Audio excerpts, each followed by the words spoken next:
Senhores, bom dia, boa tarde, boa noite. Está começando mais um Talk to Biz, a nossa coluna semanal sobre estratégia, gestão, marketing e inovação. O meu nome é Bruno Garcia, eu sou professor e profissional na área de marketing e business, e aqui você já sabe, toda semana a gente traz um tema novo a respeito do mundo dos negócios, mas também nós fazemos comentários sobre notícias e acontecimentos que podem ter um impacto na sua empresa, no seu planejamento estratégico ou na sua carreira. Lembrando sempre que esse podcast está lá disponível em talktobiz.com ou talktobiz.com.br, são os nossos endereços virtuais. É claro que você pode ir na sua plataforma de podcast predileta, estamos em todas elas, basta buscar por Talk, o número 2 e Biz, que vai nos encontrar. E também estamos no YouTube. Vale a pena dar uma olhada no material exclusivo em vídeo que a gente produz para o nosso canal, o canal do Talk to Biz no YouTube. Sempre deixo o meu convite para que vocês deem uma olhada e conheçam o material que a gente produz por lá. E é claro que tem também todos os episódios do nosso podcast que ficam disponibilizados na playlist do Talk to Biz. Fica o convite. E hoje vamos falar sobre cultura corporativa como alavanca para performance operacional. Será que é isso mesmo? Antes até de começar no tema, eu já vou pedindo desculpas pela qualidade do áudio. Normalmente eu gravo dentro de um espaço específico e hoje, por questões de trabalho, questões de logística e do trabalho, eu acabei tendo que gravar fora do meu espaço convencional.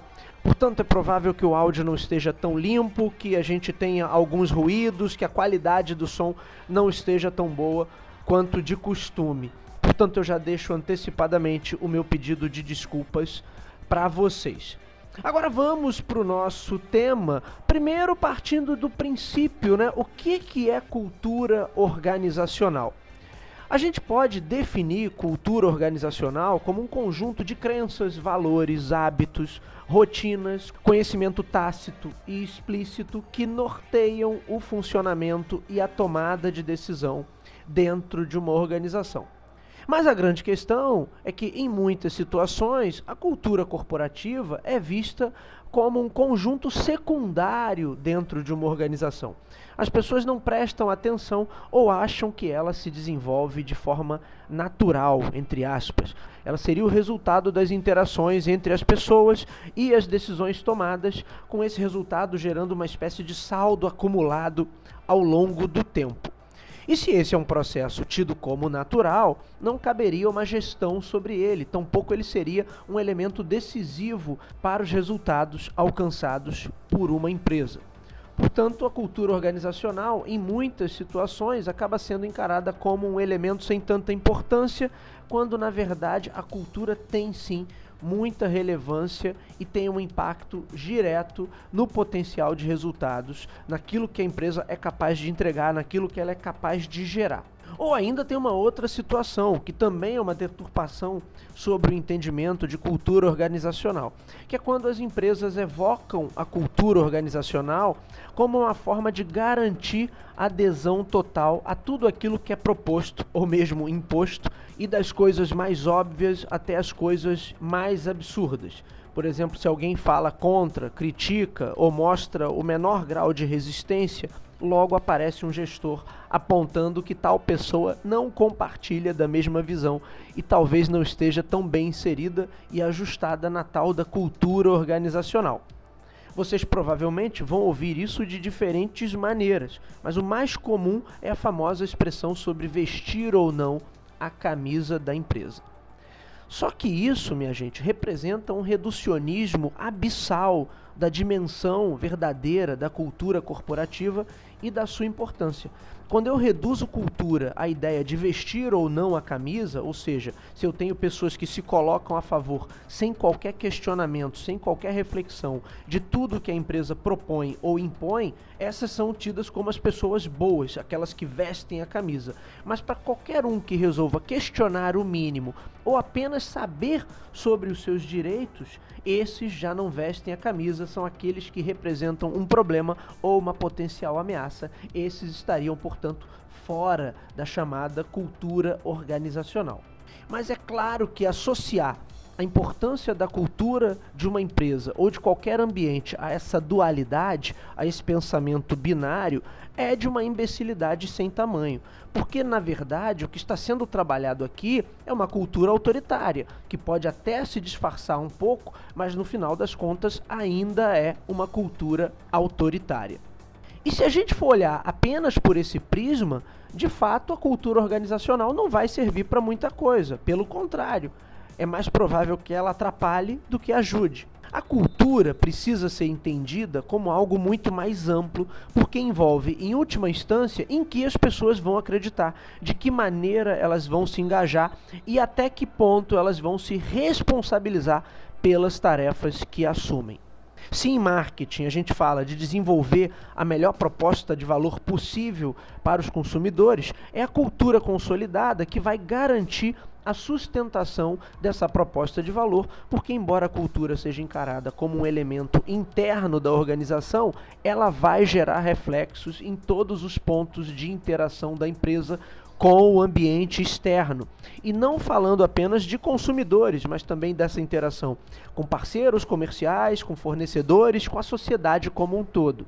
A crença e o senso firme de propósito são camadas concebidas dentro de uma cultura organizacional. Ou seja, eu só consigo ter esses elementos quando a empresa possui seus valores e suas crenças bem estabelecidas. E claro, esses valores precisam ser positivos, precisam estar alinhados com a ideia do propósito, com a crença que está estabelecida ali. Do contrário, vira cinismo, como em muitas reuniões, em palestras de final de ano ou de início de um novo período, quando os gestores, as lideranças vão lá fazer das suas promessas e falar daquilo que é importante, quando na prática tudo que é feito vai no sentido diametralmente oposto. Infelizmente, grande parte dos casos que temos são organizações que se estruturam baseadas em culturas equivocadas, tóxicas, deturpadas ou com visões que são absolutamente incompatíveis com aquilo que poderíamos chamar de mais moderno no que diz respeito à estratégia empresarial ou à gestão empresarial como um todo. Essas culturas são deletérias. Podem gerar algum resultado imediato, mas raramente garantem a sustentação de um negócio. Por outro lado, culturas positivas e bem constituídas, com base em valores e visões mais nobres, certamente ajudam na construção de empresas mais competitivas, mais inovadoras, embora nem sempre gerem os resultados esperados no curtíssimo prazo. E esse acaba sendo o principal entrave. Mas ainda assim, é inegável que culturas menos tóxicas, mais abertas e suportadas por valores bem estabelecidos, tendem a criar empresas com maior senso de propósito e, por tabela, mais capazes de gerar algum valor e também mais capazes de inovar. A cultura organizacional vai ter reflexo em todos os setores, no atendimento, no comercial, nas ações promocionais e em cada momento que nós chamamos de brand touch point, ou seja, toda vez que a marca tem uma interação com o público externo, seja ele qual for, que é uma ideia também vinda lá do campo de marketing de serviços, o conceito de momento da verdade, ou seja, toda vez que aquela empresa ou aquela marca interage com o público externo e gera uma percepção. Tudo que a empresa faz ou entrega acaba sendo influenciado pela cultura interna. Se essa cultura é tóxica, se ela é sustentada por valores equivocados, pela falta de empatia, pelo excesso de burocracia ou mesmo pelo autoritarismo, isso também vai acabar sendo evidenciado nos brand touch points. Cada interação que a companhia tem com o público tende a prejudicar a imagem que se possui dessa empresa e prejudicar diretamente a entrega. A entrega vai ser pior, o atendimento vai ser de menor qualidade, tudo acaba sendo deteriorado. E se eu não consigo sustentar o valor dentro das propostas e produtos já criados, eu também não vou ter a menor condição de falar em inovação. A inovação só consegue fluir de uma cultura positiva. Por quê? Porque ela depende de um fomento a conexões, a um canal mais livre de diálogo, de um ambiente mais propositivo e menos coercitivo, um ambiente mais flexível e menos burocrático. E nós já vamos falar novamente sobre isso, sobre inovação. No geral, temos alguns tipos e modelos de cultura corporativa que são mais comuns do que outros, porque partem de algumas verdades, entre aspas, estabelecidas pelo senso comum. Um primeiro exemplo é a cultura autoritária ou com foco no medo. Historicamente, as organizações se inspiram muito na estruturação militar, na administração militar. Portanto, é natural que até hoje tenhamos questões ligadas a uma hierarquia mais rígida e, de certa forma, algum nível de imposição e poder coercitivo presente em boa parte dessas organizações. E além dessa origem comum para a ciência da administração, podemos citar também os elementos culturais e históricos de cada povo. Eu mesmo já citei por aqui em alguns episódios sobre como o nosso passado ligado a culturas agrícolas extrativistas, com base no modelo plantation e também com uma estruturação coronelista, gera uma influência direta em como as empresas funcionam hoje. Tem mais de um episódio aqui no Talk to Biz sobre esse assunto. Fora isso, em cenários de crise econômica, algo que é quase que uma constante aqui no Brasil, esse relacionamento com base em alguma dose de pressão acaba se fortalecendo, porque sabe-se que a empresa ou aqueles que detêm os recursos financeiros de forma geral acabam exercendo um poder desproporcional em relação à outra ponta da corda, que são os profissionais, o mercado de trabalho como um todo e também os clientes. Um outro exemplo é que há também uma crença do senso comum de que o trabalho conduzido pela pressão e por uma certa dose de ameaça seria positivo para a produtividade, o que pode ter até algum fundamento, da mesma forma que o extremo oposto, o trabalho totalmente livre e sem qualquer mecânica de controle ou de incentivo, seria sempre produtivo e inovador, mas em ambos os casos essas são meias verdades e que podem rapidamente fugir do controle e também fugir dos resultados esperados. O controle excessivo como ferramenta gerencial também é um problema. Muitas empresas acreditam que a melhor maneira de gerenciar qualquer tipo de atividade é por meio desse controle excessivo, num esforço sem fim para estabelecer mecânicas burocráticas de forma a garantir que todos estejam cumprindo exatamente as tarefas para os quais foram contratados. Já conversamos também sobre isso aqui em outros episódios. Eu não vou tratar exatamente das causas e fatores que levam a esse tipo de abordagem gerencial, porém é claro que esse controle excessivo gera uma cultura bastante engessada e quase sempre o engessamento gera também insatisfação. E mais, uma cultura corporativa burocrática e engessada costuma ser o maior empecilho para a inovação e para uma abordagem mais orientada ao marketing. Um outro exemplo de cultura deturpada é aquela com foco no desempenho a todo custo. É outro senso bastante comum presente no mundo dos negócios que esse ganhar a todo custo ou gerar resultados a todo custo é uma boa abordagem, quando na verdade não é. Geralmente o que nós temos aqui são empresas muito orientadas a resultados financeiros, não que as outras não sejam, mas que não estabelecem nenhum limite ou qualquer régua de valor sobre como alcançar tais objetivos. Nesse tipo de cenário, também bastante tóxico e deletério, podemos até ter bons resultados pela perspectiva financeira no curto prazo, mas quase sempre existe um processo de deterioração que se estabelece a médio e longo prazo. E deterioração que começa pela proposta de valor, mas que depois vai descambar no negócio como um todo. Portanto, o que a princípio pode parecer uma boa ideia por criar um ambiente mais competitivo e focado em alguma dimensão da chamada meritocracia, na prática acaba por criar um clima de disputa, de rivalidade, que em muitos momentos acaba descambando para total desconfiança, falta de respeito e de limites, comportamento antiético e, em alguns casos, até comportamentos criminosos. Tudo em nome dos resultados a todo custo. E é sempre bom lembrar, empresas ou pessoas podem ter um comportamento absolutamente imoral mesmo quando atuam dentro da lei. E mesmo nesses casos, a performance pontual pode se transformar em um sistema nocivo para as pessoas e para a própria empresa, porque isso vai canibalizar o valor que antes essa organização era capaz de gerar. Agora vamos olhar para o outro lado, Uma cultura baseada em valores sólidos gera resultados muito melhores, só que a médio e longo prazo. Só que, além das visões de mundo e visões administrativas equivocadas, a construção de uma cultura positiva vai esbarrar em outro empecilho, que são as próprias pessoas. Uma cultura corporativa positiva depende de empatia e de bons relacionamentos criados. Depende de sentimentos de equipe e de confiança plenamente estabelecidos. E todos esses fatores são definidos, na verdade, a partir da contribuição de cada um.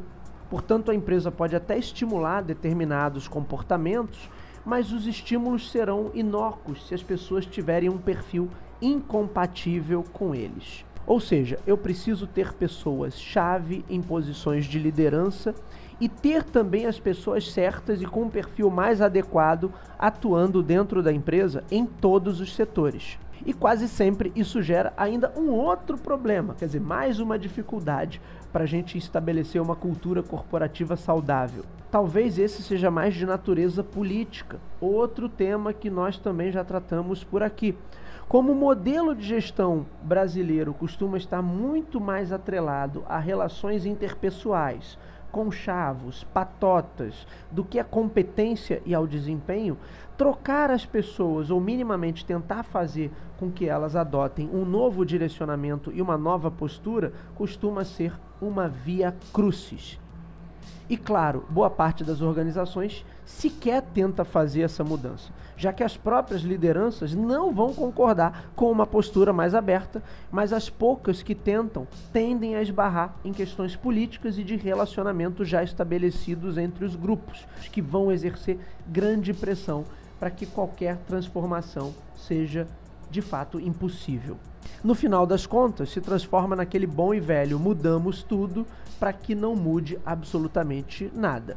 E a empresa com isso vai seguir sua trajetória de incompetência e total ausência de competitividade. A cultura interna pode até ser floreada com alguns elementos para parecer um pouco mais inovadora, um pouco mais moderna, talvez um pouco mais progressista, mas na prática continua sendo uma grande fazenda extrativista de 300 anos atrás.